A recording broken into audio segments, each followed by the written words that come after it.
yung pera na hawak mo, gawin mo, pero kung hindi mo naman kailangan, okay na yung hulugan mo na lang. Antayin mo na lang na matapos ito or na okay na financially na stable ka na ulit. Kasi minsan ginagamit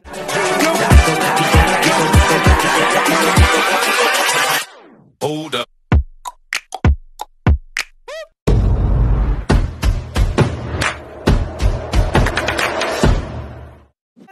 Hello! Magandang araw po sa inyong lahat and welcome back po dito sa Almontero Tutorial. Ayan! So, andito na naman tayo. Nag-upload na naman tayo ng panibagong video about sa Ggives. Alam niyo namang hindi tayo gumagawa ng video na hindi natin nakakita ng mga katanungan na yan. Ayan, so yung topic natin ngayon is all about Ggives tungkol dito sa picture na yan. Ayan! So, kung mapapansin nyo, meron yung 1972 na credit or available credit limit. Pero hindi niya magamit. Dahil ang minimum spend niya is 2,000 pesos. So, ang ibig sabihin ng minimum spend ay ito yung maaari mong gamitin sa pinakamababa. So, ibig sabihin, magagamit mo lang ang Ggives mo kapag ang binili mong item or ang gagastusin mo ay 2,000 and above. So, hindi pwedeng bumaba. So, ibig sabihin, itong 1972 ay hindi na magagamit since 2,000 yung minimum spend. So, paano nga ba ito magagamit or paano natin ito makukuha sa ating mga Ggives? So, lagi kong sinasuggest sa mga nagtatanong, sa mga clients natin na ang gawin lang natin dyan is, kung mapapansin nyo, meron ka dyang dalawang loan. Itong dalawang loan na to ay yan yung paggamit niya sa kanyang Ggives. So, unang-una kasi, siguro ang nangyari dito ay may offer siya na 3,000 pesos. And ginamit niya yung 3,000 pesos, let's say, sa pag-grocery. Then, nung nagamit niya yung 3,000 pesos, o di, siguro, let's say, December siya inopera ng 3,000, nabayaran na ng December, nabayaran na niya ng January. Then ngayon, nabayaran niya ng January, nabayaran niya ng February. So ngayon, doon sa unang ginamit niya na 3,000 pesos, sa 6 na buwan na hulugan niya, makikita nyo naman dyan sa screenshot, dalawang buwan na yung nabayaran niya. So 2 of 6 na yung nabayaran niya.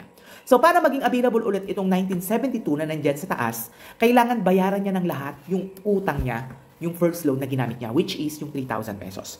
Kasi ang nangyari kasi dito, nagkaroon ulit siya ng offer ng 6,000 pesos, then ginamit niya yung 4,000, kaya may natirang 1972. 4,000 plus rather, kaya may natirang 1972. So ang mangyayari dyan is kailangan mong niyang bayaran yung 2 of 6 na first loan niya para mag-refresh itong loan na to at pumunta kay 1972. And once na nabayaran ito, itong 2 of 6, which is itong magkano ba ito? Tingnan natin kung magkano ha. Itong 694.70. So, apat pa yung babayaran niya. 694 times 4. Yan yung babayaran niya. Lahat ng balance na yan, simula ng binayad mo nung una, yung credit limit ay babalik sa taas or pupunta ulit sa iyong credit limit. So, ayan yung statistic or yan yung analytics ngayon. Nax analytics. Ayan yung kay Ggives ngayon, which is kapag natapos mo yung isang loan, eto sigurado to na pupunta doon sa available balance mo. Kasi meron ka pa namang isang loan, kaya pupunta siya doon. So, ang magiging available balance nito ay ang nasa taas ay 4,972.55, which is pwede mo na siyang magamit kasi lampas na siya ng 2,000 pesos. So, di ba? Ganun lang siya kadali. And lagi ko lang na pinapaalala na kapag ganito yung mga scenario, ganito yung case, kung wala ka namang paggagamitan, wag mo na lang pilitin or wag mo na lang kuhain kasi or baka mamaya kasi natatempt ka lang na gusto mong kunin kasi meron. Wag mo na lang kuhain kung hindi mo naman kailangan kasi unang-una, kaya ka nga nag-installment kasi gusto mo, hindi mo ramdam yung pagbabayad.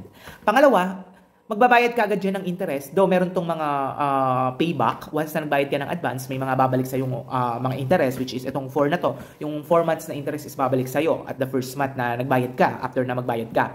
Maganda rin naman yung ganon. Pero kung kinakailangan mo ng pera, ganyan, so kung hindi naman aabot yung pera na hawak mo, gawin mo. Pero kung hindi mo naman kailangan, okay na yung hulugan mo na lang. Antayin mo na lang na matapos ito or na okay na financially na stable ka na ulit. Kasi minsan ginagamit lang natin yung mga ganitong loan is kapag kailangan lang talaga natin, kapag nagkaroon ng emergency, di ba?